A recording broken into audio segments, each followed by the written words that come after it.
eternal life. We have spoken on karma. Karma is something we created. We've talked about it and written about it and wrote about it, so we experience it. The more we think, feel, talk, write, read about things, the more we experience them. That's the law of energy, the law of attraction. As energy, we attract likened energy to ourselves. The more alike we are energetically, the more attracted we are to those energy fields that are more energetically in alignment at a similar frequency as us. We jive better. We vibe at that amazing frequency together. Or we can vibe in misery together. Like the saying, misery loves company. So if we're vibing low or vibing high, either way we're attracting more of whatever we're vibing.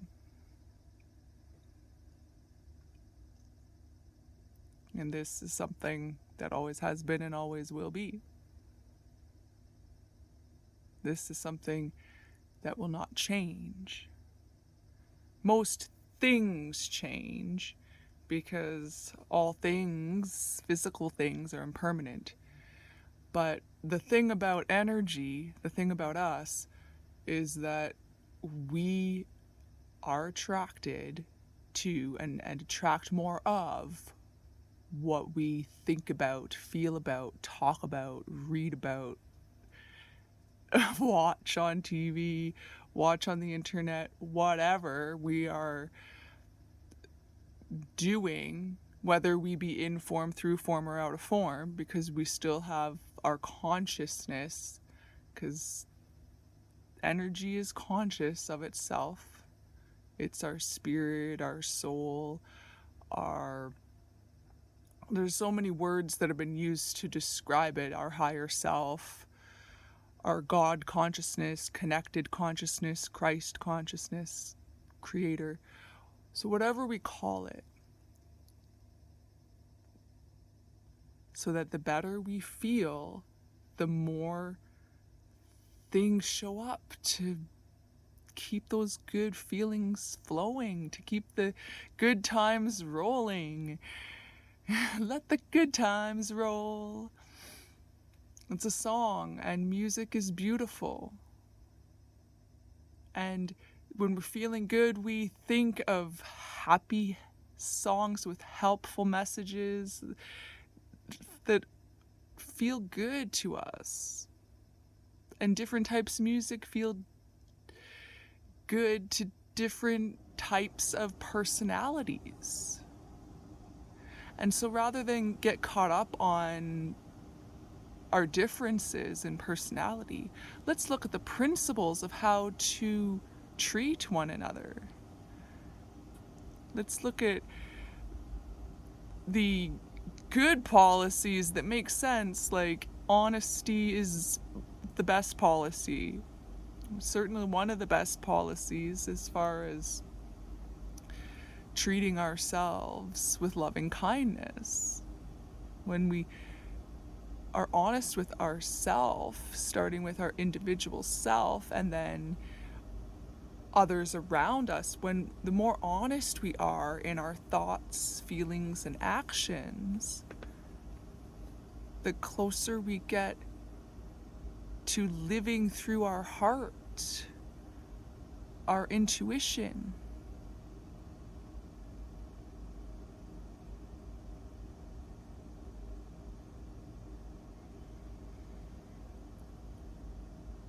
Meditate in the heart center.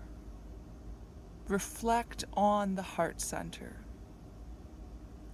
Focus all attention to the heart center. And feel the energy in that center. Feel how strong that energy vibrates through this body. You as energy are presently animating, with the heart center being this strongest physical area where the energy, the magneticism in the heart is just incredible.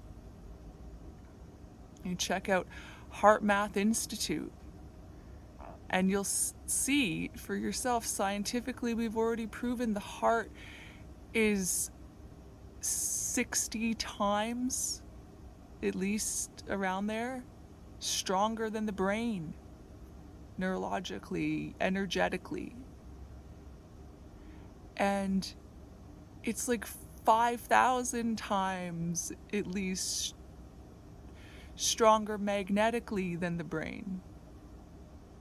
And we have all this knowledge that we share on here and you share in the comments below. All knowledge is instantly at our fingertips with the internet. Libraries are amazing. They're an amazing resource. It's free resources. You get to borrow records and CDs and books and 8-tracks and everything of every kind. And libraries even now have like audiobooks and online resources you can borrow for free. So most, if not all, of the resources we've shared with you are available for free to borrow, either online or in person, with library services. So we support our local libraries. We support free borrowing, lending, sharing, giving, freely giving of what we now know and what's helped us, whatever it may be.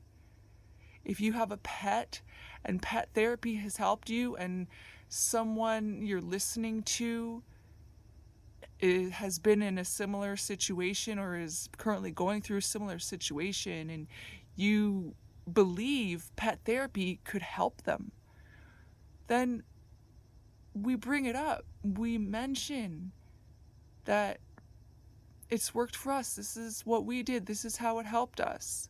Whatever it is. Pet therapy is just an example. It's a wonderful example because pet therapy truly does help a lot of people with a lot of different mental, emotional, physical ailments. So adopting dogs and cats and what other pets and plants too, plant therapy, gardening therapy, they are so therapeutic, these things.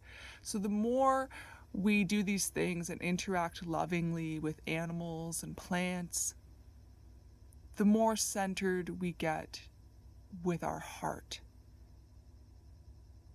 This powerfully strong heart. And it's not just HeartMath Institute showing evidence of this. It's all kinds of research.